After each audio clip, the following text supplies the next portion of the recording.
Hello everyone, I hope you all are doing good.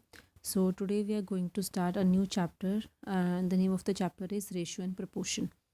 So first question is 3a equal to 4b equal to 2c and we have to find ratio between a, b and c. Okay. तो अब हम क्या करेंगे, पहले आप question ही लिखिए, यहाँ पे आप लिखिए 3a equal to 4b equal to 2c और इन तीनों को इक्वल टू में कर दो 1। क्यों 1 कर दो? हमने मान लिया कि जो 3a है वो भी 1 के इक्वल है, जो 4b है वो भी 1 के इक्वल है और जो 2c है वो भी 1 के इक्वल है। ठीक है, तो अगर आप यहाँ पे कंपेयर करते हैं, अगर आप लिखते हैं कि 3a इक्वल टू 1 तो आपके पास a की वैल्यू कितनी आ जाएगी? 1/3। ठीक है, ऐसे आप b की निकाल लोगे, ऐसे आप c की निकालोगे, तो इस हिसाब से हम वैल्यूज़ इसमें निकाल लेंगे। ठीक है, तो a इक्वल टू कितना आ गया 1/3, b इक्वल टू आ गया 1/4 और c इक्वल टू कितना आ गया 1/2। ठीक है, अब हमने क्या किया, अब हम उसने बोला है a ratio b ratio c निकालना, तो हमने तीनों की रेशो निकाल ली, a ratio b ratio c 1/3 ratio 1/4 ratio 1/2। ठीक है, अब आपने इन तीनों की एक एग्जैक्ट रेशो निकालनी है, तो आप क्या करोगे, नीचे वाले 3 नंबर जो हैं ये हमें हटाने पड़ेंगे। तो उसके लिए आप क्या करोगे, इनको हटाने के लिए आप इनका एलसीएम लोगे 3, 4 और 2 का, जो कि कितना आ गया 12।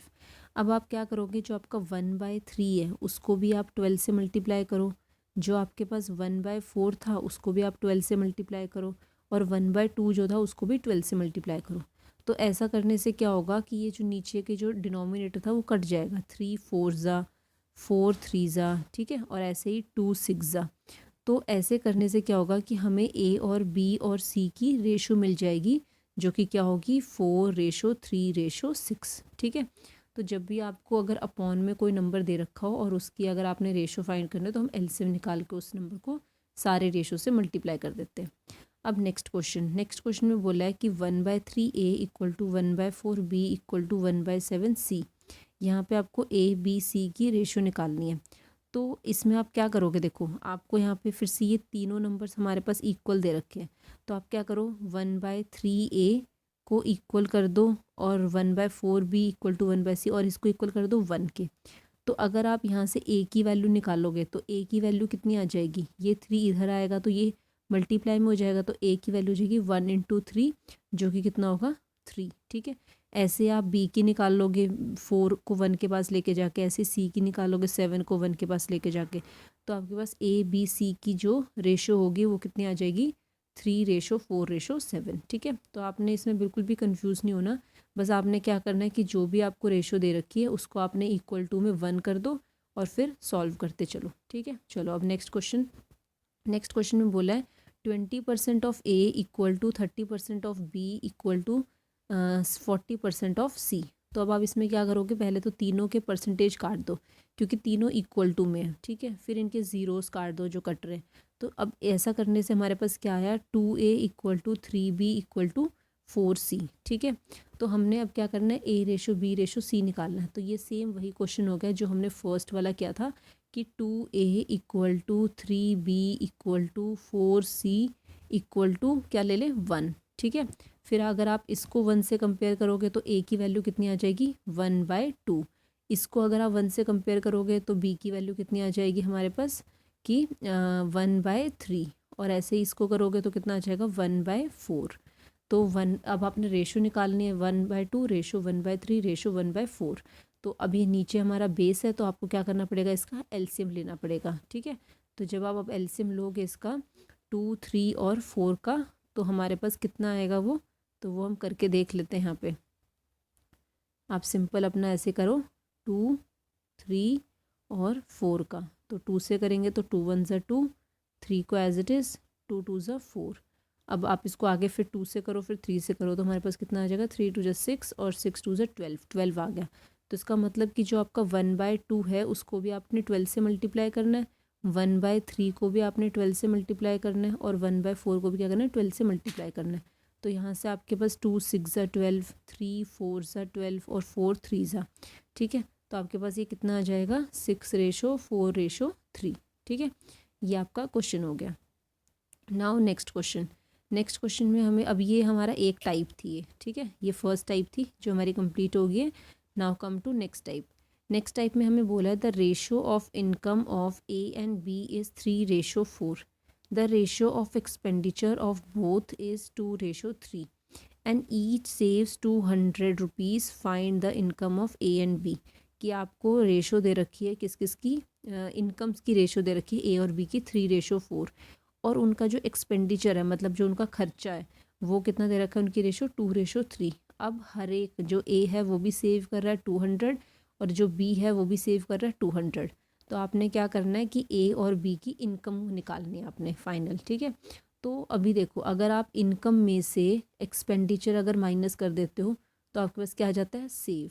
ठीक है, या फिर आपको इनकम दे रखी है उसमें से आप सेविंग निकाल दो तो आपको इस क्या मिल जाएगा, एक्सपेंडिचर. ठीक है, तो इस टाइप से क्वेश्चन होते हैं, तो इन क्वेश्चंस को हम करते हैं.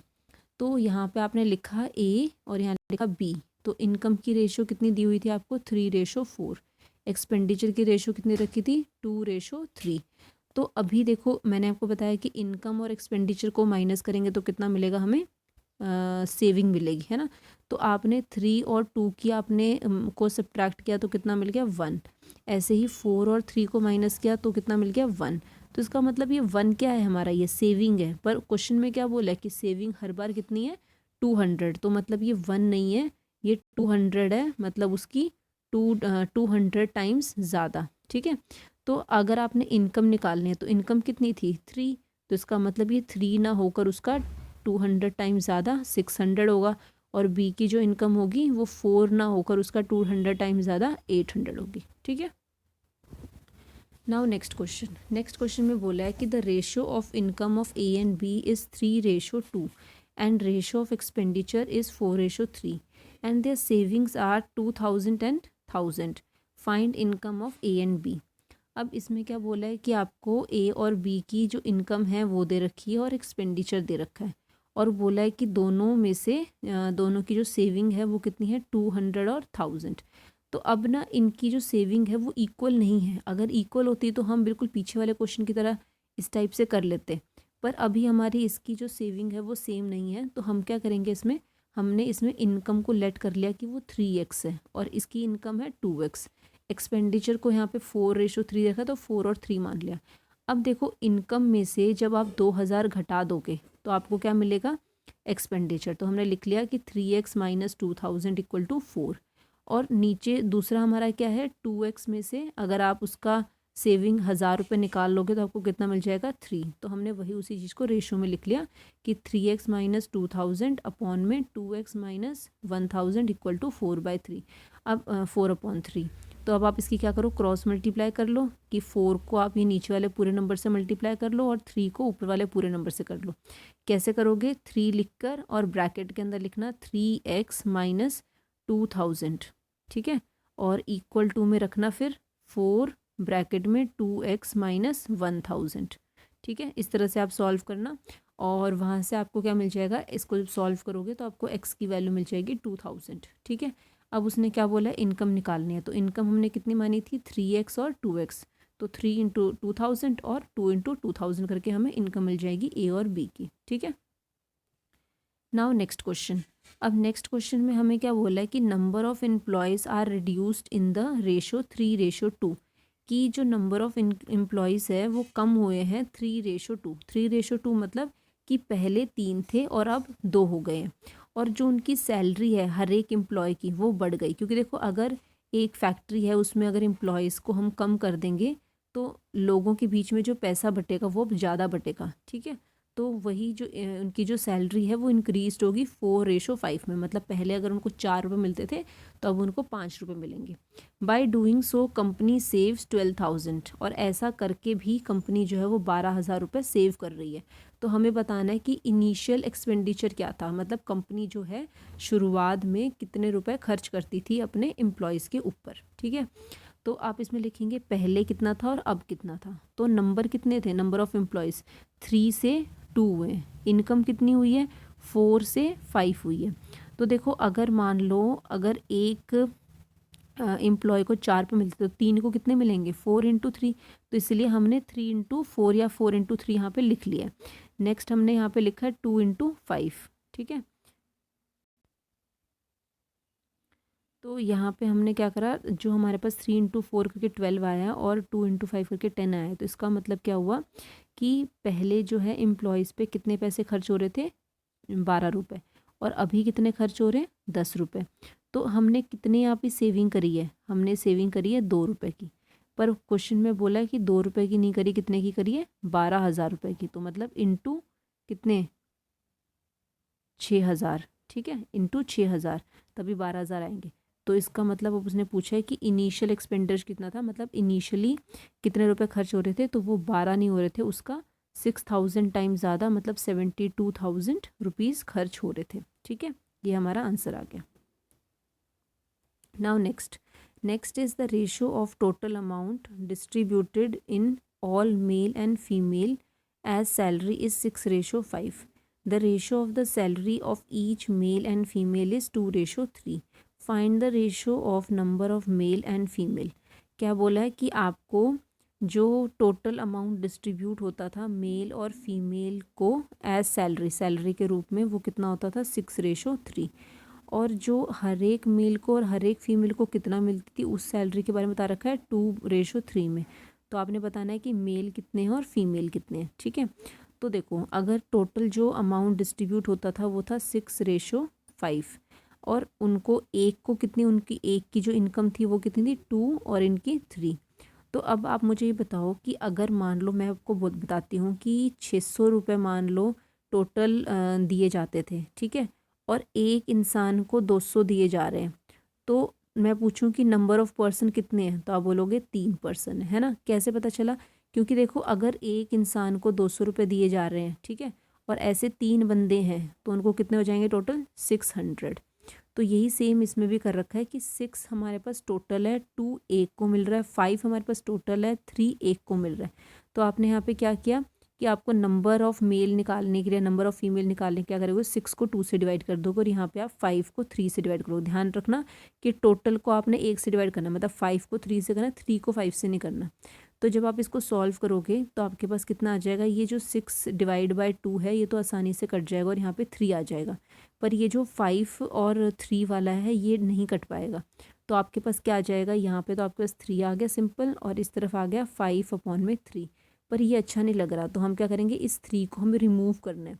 तो वही सेम है कि आप ये जो 3 है इसको यहाँ पे मल्टीप्लाई कर दो, ताकि 3 से 3 कैंसिल हो जाए ये वाला, ठीक है, पर हमें ये कैंसिल नहीं करना। तो अगर आपने यहाँ पे अपने आप से 3 से मल्टीप्लाई किया तो यहाँ पे आप 3 से मल्टीप्लाई करोगे, तो उससे क्या होगा, ये वाला 3 तो इससे कैंसिल हो जाएगा, और यहाँ पे आ जाएगा 9, और यहाँ पे आपके पास कितना आ जाएगा, 5। तो मतलब 9:5 है, मतलब 9 जो है वो मेल है और 5 क्या है, फीमेल है। ठीक है, now next question is the ratio of the expenditure of ABC are 16:12:9 and their saving are 20%, 25% and 40% of their income. If the sum of income is ₹1530, find B salary. ये question थोड़ा सा बड़ा है तो इसको ध्यान से समझना। इसमें क्या दिया हुआ है आपको, A, B और C का एक्सपेंडिचर दिया हुआ है, मतलब उनका खर्चा। तो ये आ गया 16, मतलब स्पेंडिंग कितना करते हैं वो, 16, 12 और 9। ठीक है, फिर उनकी सेविंग आ गई, सेविंग बोली है कि 20%, 25% और 40%। ठीक है, अच्छा अब हमें इनकम नहीं पता, तो वो इनकम हमें फाइंड करनी पड़ेगी with the help of this percentage. तो देखो 20% का मतलब क्या होता है, 1/5। ठीक है, तो इसका मतलब क्या है कि 5 अगर उसकी इनकम है और 1 वो सेव कर रहे हैं, यहाँ पे सेव ही क्यों लिखा, क्योंकि हमें सेविंग बता रखा है। ठीक है, तो 5 अगर उसकी इनकम है, 1 वो सेव करता है, तो वो खर्चा कितना करता है, 5 - 4। मैंने आपको बताया था कि 5 अगर इनकम है तो उसमें से 1 अगर आप सेविंग निकाल दोगे तो आपका एक्सपेंडिचर, मतलब कि आपकी स्पेंड कितना करते हो वो आ जाएगा। तो वो कितना आ गया, 4। ठीक है, तो यहाँ पे हमने निकाला स्पेंड कितना हो गया, 4। सेम वे 25% क्या होता है, 1/4। तो 1/4 मतलब 1 वो सेव कर रहा है, 4 उसकी इनकम है, तो खर्च कितना करता होगा, 3। ठीक है, 3 खर्च करेगा तभी तो 1 सेव करेगा, और 3 + 1 4 आ जाएगा। ऐसे ही 40% का मतलब होता है 2/5, जिसमें 5 उसकी इनकम है, 2 वो सेव कर लेता है, तो 3 मतलब वो खर्च कर लेता है। ठीक है, तो अगर मैं देखूं कि यहाँ पे जो स्पेंड है, तो अगर आप ए का देखो तो हमने यहाँ पे निकाला था कि स्पेंड वो कितना कर रहा था, 4, पर क्वेश्चन कहता है कि 4 स्पेंड नहीं कर रहा, वो 16 स्पेंड कर रहा है, तो उसका 4 टाइम्स ज़्यादा। सेम यहाँ पे भी हमारा 3 आया था, पर यहाँ पे उसने बोला 12 है, तो मतलब उसका 4 टाइम्स ज़्यादा 12। ऐसे यहाँ पे भी हमारी जो स्पेंड आई थी वो 3 आई थी, पर उसने बोला कि 9 है, तो हमने 3 को 3 टाइम्स किया तो 9। अब अगर आपने यहाँ पे 4 टाइम्स किया है तो आप उसके सेव में और इनकम में भी 4 टाइम्स करेंगे, मतलब उसकी जो सेविंग है वो 1 नहीं है, उसकी 4 टाइम्स ज़्यादा, उसकी इनकम 5 नहीं है, उसका 4 टाइम्स ज़्यादा। सेम वे यहाँ पे भी कि इस लाइन में भी कि अगर उसकी जो सेविंग है वो 1 नहीं है, 1 की 4 टाइम्स ज़्यादा 4, उसकी जो इनकम है वो 4 नहीं है, 4 टाइम्स ज़्यादा 16। सेम आप इस लाइन में भी करोगे कि जो उसकी स्पेंड है वो 3 नहीं है, उसका 3 टाइम्स ज़्यादा 9 है, तो उसकी जो सेविंग होगी वो भी 2 ना होकर उसकी 3 टाइम्स ज़्यादा 6, और उसकी इनकम जो होगी वो भी 5 ना होकर उसकी 3 टाइम्स ज़्यादा 15। ठीक है, ये आपने निकाल लिया।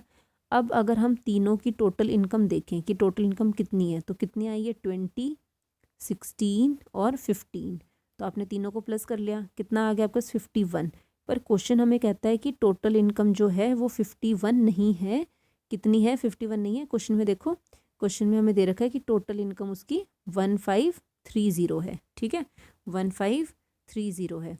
तो अब हम क्या करेंगे कि वो 51 ना होके 1530, जो कि उसका कितना है 30 ज़्यादा है, तो हमें क्या निकालना था, बी की सैलरी निकालनी थी। तो बी की सैलरी देखो कहाँ पे, बी की इनकम ये रहा हमारा बी, और इसकी इनकम देखो ये रहा 16। ठीक है, तो इसका मतलब 16 नहीं है, उसका 30 टाइम्स ज़्यादा, तो आपका आंसर इसमें आ जाएगा 480 रुपीज़। तो इसका मतलब जो बी है उसकी सैलरी कितनी दे रखी है हमें, 480। ठीक है, तो ये हमारा आंसर हो गया। बहुत बड़ा था, बट आई होप कि आपको समझ आ गया होगा। ये बस आपने परसेंटेज का यूज़ करके और आपने वो निकालना है, और फिर बाकी आपने कंपेयर करना है। ठीक है, चलो ये वाला जो क्वेश्चन है ये थोड़ा सा डिफरेंट है।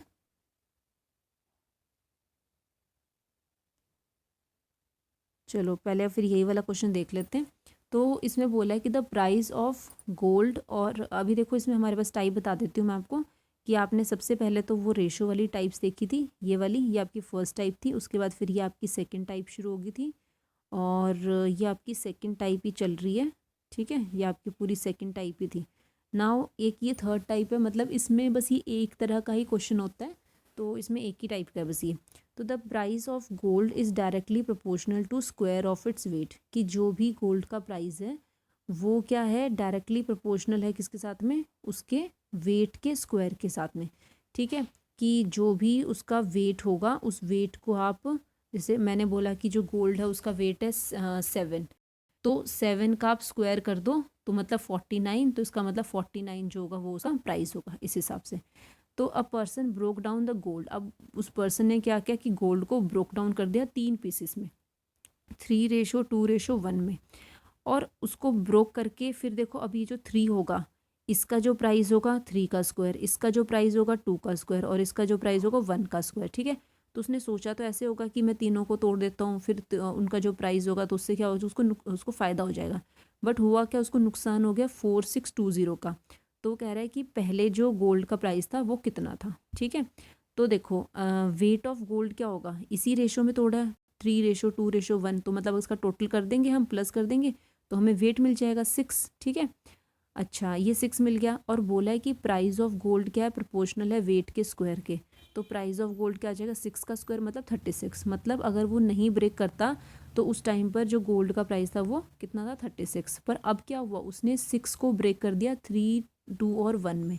तो अब क्या होगा ब्रोक करने के बाद कि 3 का अलग से स्क्वायर निकालो, 2 का अलग से स्क्वायर निकालो, और 1 का अलग से स्क्वायर निकालो। तो 3 का स्क्वायर 9, 2 का स्क्वायर 4, और 1 का स्क्वायर 1। अब हमने प्लस किया तो कितना आ गया हमारे पास 14 रुपीज़। मतलब पहले तो जब वो गोल्ड टोटल था तो कितना मिल रहा था 36 रुपीज़, पर अब क्या है हमारे पास 14 रुपीज़ मिल रहा है। ठीक है, तो हमें देखें तो 36 से 14 चला गया तो कितने का नुकसान हो गया, 22 का। पर क्वेश्चन कहता है कि 22 का नहीं हुआ, 4620 का है, मतलब कि 210 टाइम्स ज़्यादा। तो जो इनिशियल प्राइस होगा वो कितना होगा, 36 ना होकर उसका 210, मतलब कि 7560 रुपीज़ होगा। ठीक है, तो ये हमारा क्वेश्चन हो गया। अभी जो नेक्स्ट हमारे पास क्वेश्चंस हैं वो हम नेक्स्ट वीडियो में करेंगे, क्योंकि इसके बाद आपकी नेक्स्ट टाइप शुरू हो जाएगी। तो आज हमने 3 टाइप करी है, और नेक्स्ट जो हमारी वीडियो होगी उसमें हम नेक्स्ट टाइप्स करेंगे। ठीक है, बाकी तब तक रिवाइज़ करिए इस वीडियो को, and if you have any doubt you can ask me in the comment section. Thank you so much.